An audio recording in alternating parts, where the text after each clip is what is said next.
So the Survivor season, Millennials vs. Gen X, just concluded, and I am now going to be ranking all 20 cast members of this season. So this is my opinion, and although you may disagree with it, it is mine to keep. So if you decide to comment, just please be respectful in your comments, and we won't have any problems. So coming at number 20 is Taylor. Okay, so this is really the only person of this cast that I really hate, but there will be some I dislike, but hate and dislike are two different things. But I honestly really hate Taylor. He's the reason there's all these stereotypes of millennials. I'm like, he's like just all those stereotypes. He honestly was really annoying throughout the entire season. I really couldn't stand him or Figgy, which we'll see later on this list. But Taylor really just annoyed me to death with his, you can do whatever you want. He was honestly just really annoying. And stealing the food was pretty low. I really didn't like that.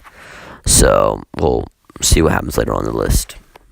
Coming up at number 19 is Paul. So a lot of you might think that because he was booted really early out that he really doesn't deserve this level of placement on this list. But, I mean, like I said, I think this cast was overall very likable. I really wanted to like Paul really badly, but I just couldn't. He was really not nice to David. He really was not nice to Jessica and anyone else.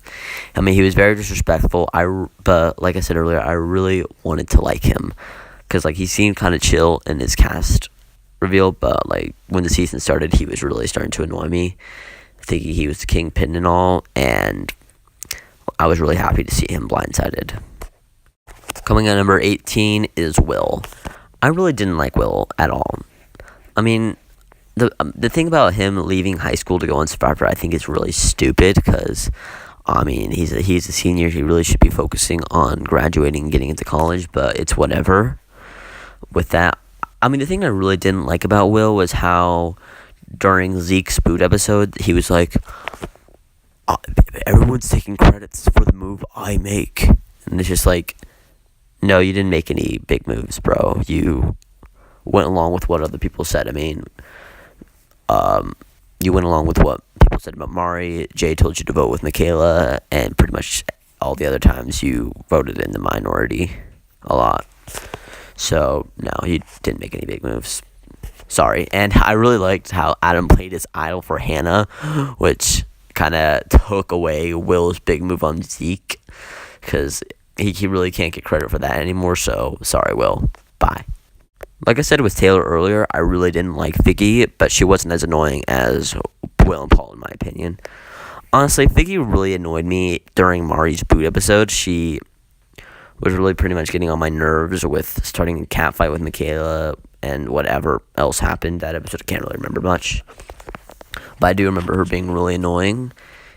And during the tribe switch, I was really hoping that Figgy and Taylor would be separated, but unfortunately that didn't happen. I mean, honestly, she wasn't even really that bad, but it was really Taylor that kind of made her very unlikable.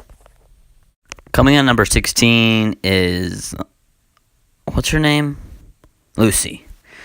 Okay, so she really didn't get any airtime the first 3 episodes, which was actually pretty ridiculous considering in episode 3 how big of a move she made with blindsiding Paul. Like, it was actually honestly really ridiculous. Like, I mean, I guess she was probably really irrelevant, but they could have at least given her something in the first episode. Like, oh, it's so hard living. And I really dislike how they did that. But the one episode she really got the screen time, which was her boot episode, which was very obvious. She started getting lots of screen time all of a sudden. I really didn't like her. Like, I really didn't like how she immediately began to become a dictator.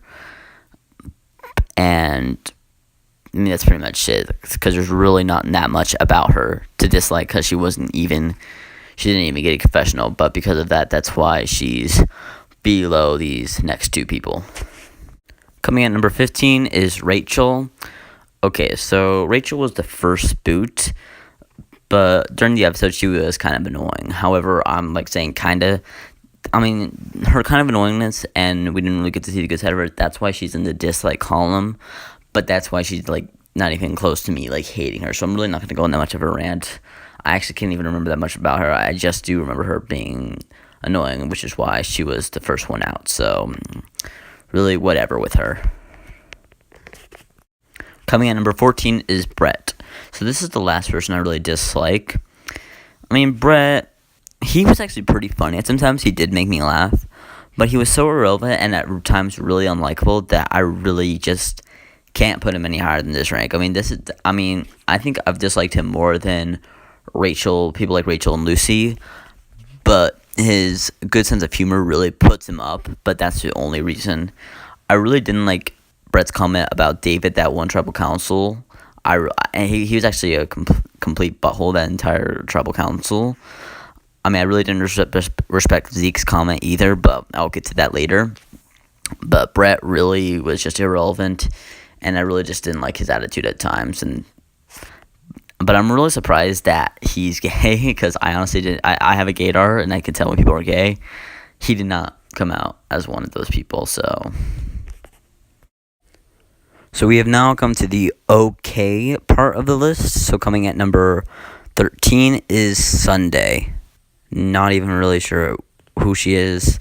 She really never got a confessional. I really just don't know. Coming at number 12 is Chris. I really didn't really care for him. I mean, he seemed like a nice guy. I really didn't like how bitter he was against Zeke, but I mean, yeah, there was just really nothing significant about him to dislike or anything to like, so I really don't care about him. Coming at number 11 is Cece. I think this girl would have had potential, but unfortunately she sucked at comps, so she was voted out early. I really don't know where the votes came from the first episode, but nothing really much about her.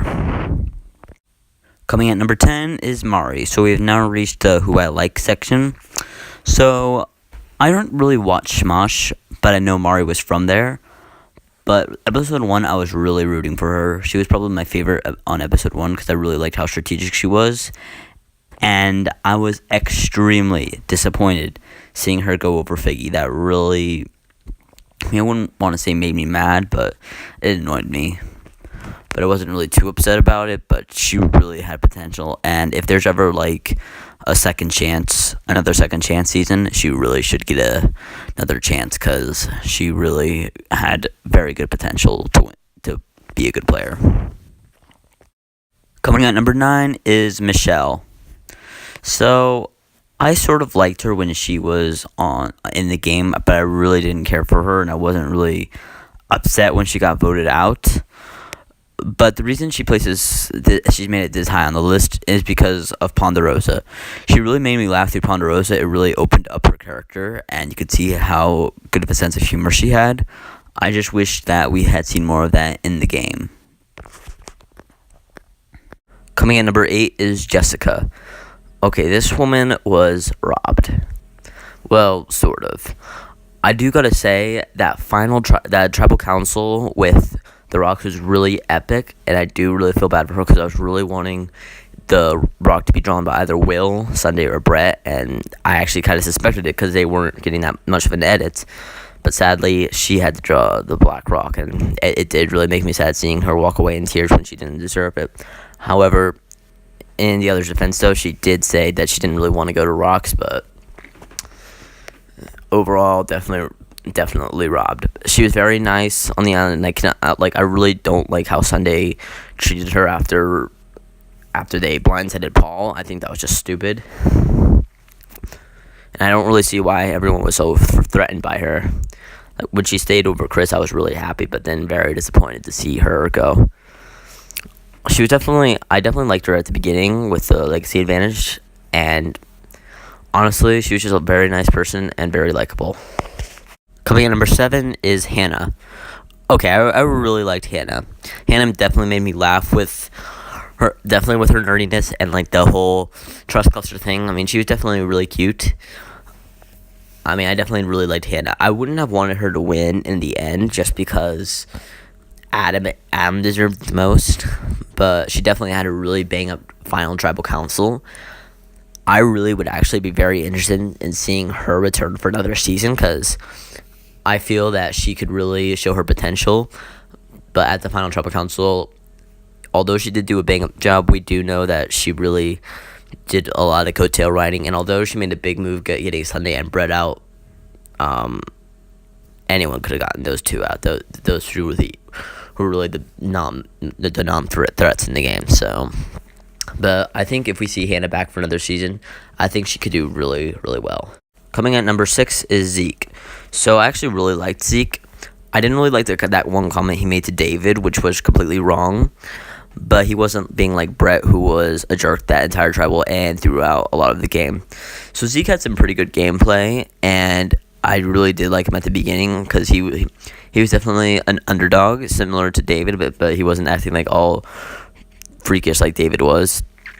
Zeke really did good in the game, and however, I don't really understand why he's the one being brought back to Game Changers. I think it should, but I have a feeling that maybe David and Jay were invited, but they declined. Or another theory I have was because people like Jay and David played so well, they didn't want to really leave that big of a mystery for the others. I mean, because Zeke played good, but not the best. So, I mean, maybe that probably didn't make that much sense to all of you, but I mean, we'll just see what happens. Coming at number 5 is Ken. So Ken didn't really have that good of a gameplay, but he did make it to the end. But if he had taken out Adam or someone earlier, he might have had a chance at winning, because although he did make that big move on David at the end, it was already too late, and he had ruined his own gameplay by doing that. But Ken was just genuinely a nice person. I mean, I really liked Ken. Like, he wasn't instantly one of my favorites, but he definitely was going up on my rankings throughout the season. And for a while after Michaela was voted out, he was actually number 1. However, his gameplay really is what brings him down on this list, because his gameplay honestly sucked. But if he was on Survivor Borneo, I guarantee he might have had a good chance at winning, because he really had old school gameplay. I really wouldn't want him on another season, but Ken definitely was a nice person and just very likable in my opinion. Coming in number 4 is Jay. Jay really went up on my rankings. At the beginning, I was really wanting to like him. I just didn't know if I could, because I knew he was either going to be really cool or really annoying, and he was starting to go on the really annoying side. But then, when I started really gaining my respect for him, when he chose Adam for the loved ones visits, and it just showed how kind he really was and how chill he was. Jay was just really cool. He was very laid back and very nice. I really enjoyed him in the game. I think he would have had a good chance at winning if he only had made it to the end, but that idol really probably stumped him, because he probably got a little cocky. But I mean, it was hilarious when the idol was revealed to be fake, but I'm not gonna say Jay's an idiot. But Jay definitely really could have gone far into the game and won. Well, he did go far, but I think he really had a good chance at winning. If David weren't to make the final and he did, Jay would have definitely won. So we have reached the 15-minute mark that Imovie still believes exists. So I'm going to close the video off here. So I'll be announcing the top 3 in the next video. So it's down to David, Michaela, and Adam, who's going to come out on top. We'll find out, but I do want to make this clear. Those 3 came very close. If I were to separate them by a number, it would be probably 0.001. It came really close, so I'll explain. So in the next video, see who is my favorite castaway of Survivor Millenials versus Gen X. And thank you for watching. Please drop a like on this video. Hopefully this video gets attention, but we'll see. And please check out my other video of my ranking of Big Brother Over the Top if you saw that season. And thank you for watching.